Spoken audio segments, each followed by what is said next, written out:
bit like audio tours. There was an audio tour at the Whitechapel by Judy Chicago, I think, or Janet Cardiff was it, where you went around the city listening to an alternative version of what you would have been listening to when you were walking around the city anyway, and it was a sort of murder plot played out through the headphones as you were walking around from the Whitechapel. That was a good experience, those sorts of tours. And Gail Chong Kwan did a smell map in a project in the Merrion Centre a couple of years ago, and again that was a good chance to walk around the city. And even Yvonne Carmichael's Tart Trail was another chance to go around the city, you know, and actually the process being the artwork rather than the art itself, the object being the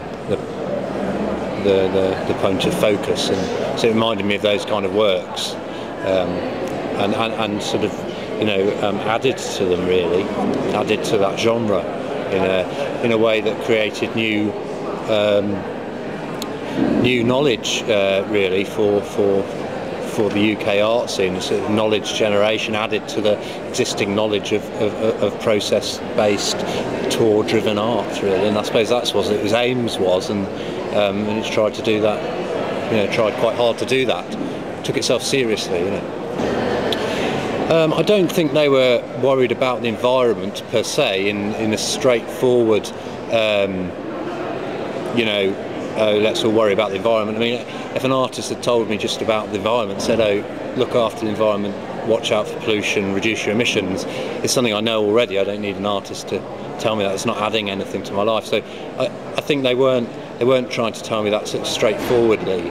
I think they were talking in a broader sense about what my environment was as I was walking around following their map, and an understanding of the environment of the city, really, and thinking of it in a much broader way than just recycling your plastic drinks bottles and things like that. I think that's what came across. I think that's probably what they were trying to get at. I think the map that was produced led me around the city, actually, and that was more what was interesting for me than, you know, per se the stickers or the map itself. It was the chance to have a walk around the city and have a reason to walk around and connect different points in the city, and it took me to some places, you know, with bins that I wouldn't normally go, and it was sunny, and you know, had some nice food on the way, and because the bins were chosen,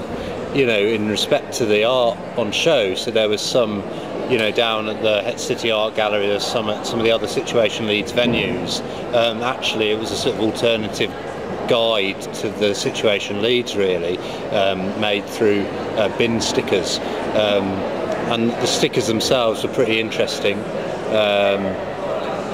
The drawings on them, talking about pollution and the environment and the end game of planetary destruction were comical, you know, and that added quite a lot to it. Because if it had just been like, you know, look out for your environment and watch out for pollution and recycle your waste, that's the kind of thing that Leeds City Council do anyway. But it was the fact that they hadn't done that that was actually interesting, and the way they'd hand drawn the map.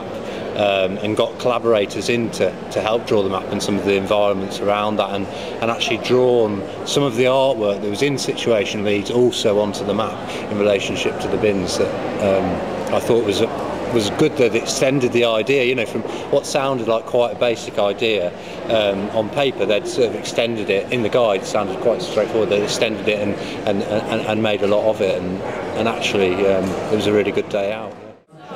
Fear, anger, loneliness, anxiety, a sense of remedial children lost in a woodland, but all that sort of with a positive spin.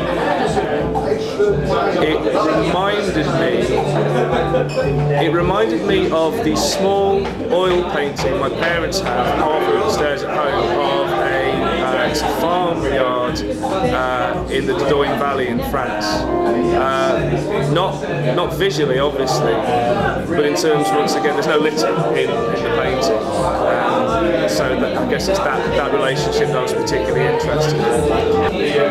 It's nice to see someone picking up litter. That was a positive aspect. They left it clean. Nature's always a beautiful thing. I was uplifted.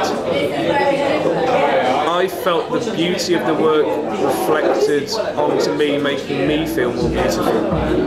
I left with a sense of euphoria, rarely experienced outside seeing, say, Pete Tong DJ live. Well, first of all, I looked for the icebreaker, and then I realised that was ridiculous, and I shouldn't have done that.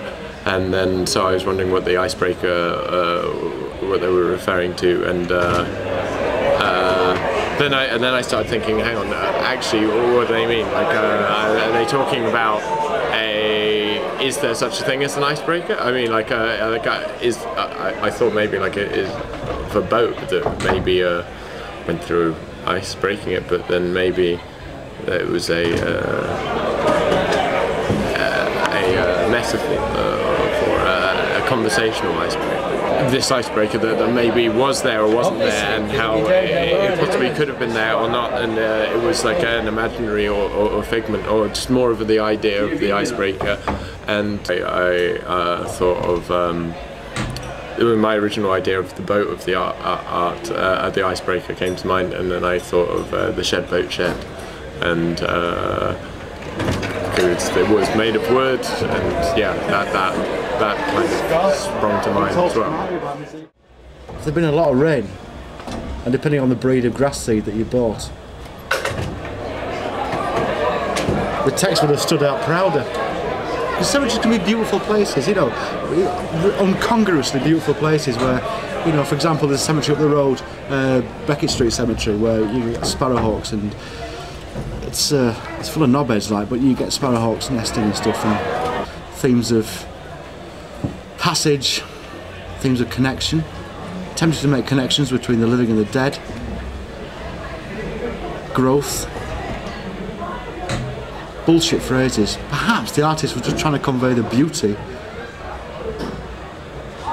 of new growth within a place that is obviously dedicated to the dead. If you cut out the text from an existing grass sward and then planted grass seed within that, the spaces that you'd made in the sward, it depends how much seed, the quality of the seed, the amount of rainfall, the amount of nutrients in the soil that you actually experienced, actually were able to exploit, to see how the text would evolve. It's a fascinating idea because cemeteries are very strange places. I was brought up in Hertfordshire where a bay window was a real sign of status. Everything was not too up, too down. 4-bedroom houses but semi-detached, and it was good to have a bay window, and it was nice to see that use of that space. It was quite comfortable, even though the artwork itself might have been seen as being quite challenging in a different environment. It made me feel like lying on the living room floor when I was 6 with the sun coming through the window, and yeah, it was nice. So they looked normal at first, you know, but it was quite uncomfortable when you looked at it for a while.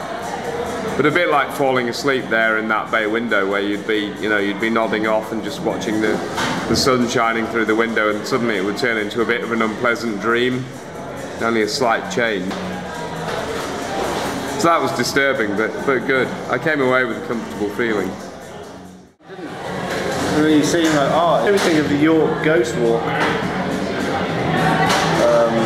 It's like a sort of tour, sort of touristy tour around the ancient parts of the city. And I was trying to like memorise the park and the canal, because I thought it was a significant concept of that, but with art, to me anyway. But